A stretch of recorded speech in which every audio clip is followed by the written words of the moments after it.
Hey guys, welcome back to Mad Dad's Lab.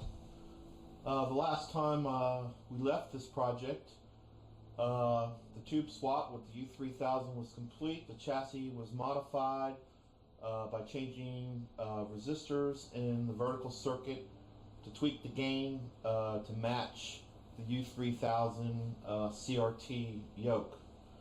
So basically the monitor was working, but the last issue I had was I didn't have any brightness control, and the colors seemed a little off. So I wanted to go ahead and troubleshoot that. So go ahead and looking at the schematic here. Basically the way these things work is the grid 1 voltage on the CRT is what's used to control the overall brightness, and basically goes through the neck board to a connector, and then it goes down to basically this circuit here. Okay, and basically you have a sub-bright control here, and this is the voltage input from the microprocessor that allows you to adjust the brightness via the menu. So basically you end up with a voltage here that comes down, and basically this goes over to the G1 connection on the main board, which then connects to that up to the neck board. So basically I checked all the components here, everything looked good. Checked the voltages here, everything looked good. Checked the voltages here, everything looked good. I mean, I couldn't find any problems with this. So, I was starting to think maybe the microprocessor was bad. It wasn't sending a voltage out. Wasn't exactly sure,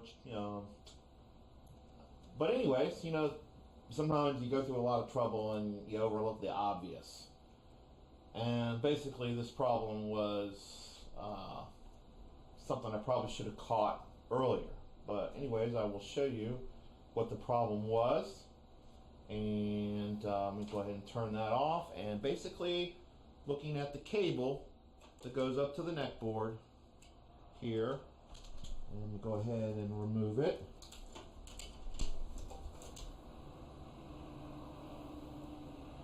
That wire right there on the edge of the cable had a cut in it, so I had an open connection between the main board and the neck board.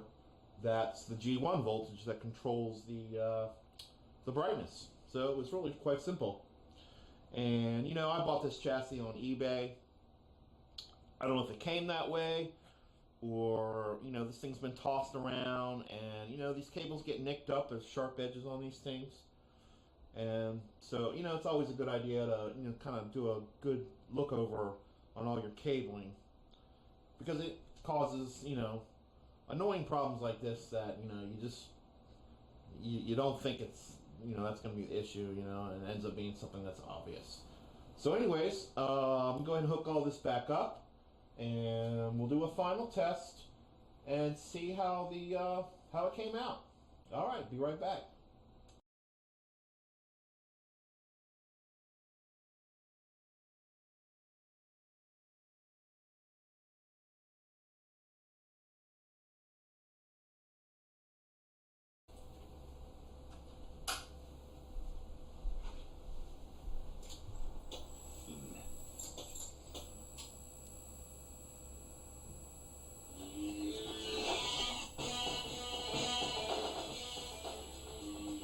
All right, so here's our final results, and all I can say is, man, this thing looks fantastic. I mean, it looks like a brand new monitor. These D9200 chassis are really good chassis, and you couple one with a new tube, and you're going to get results like this, and you will be very happy with the results. So this one was, in a way, it was kind of easier than a lot of tube swaps because I didn't have to do any convergence, and but it was worth it. I'm really happy with the outcome. So, the last thing I need to do is just kind of swap everything over to the actual 9200 frame, and this thing will be good to go. And I almost hate to put this in an operated game, but that's probably what I'll end up doing. So, anyways, there you have it. That's the final results of doing the tube swap with the D9200 chassis, the U3000 CRT, fixing all the minor issues, with the board just laying around for years and whatnot. And that's basically it.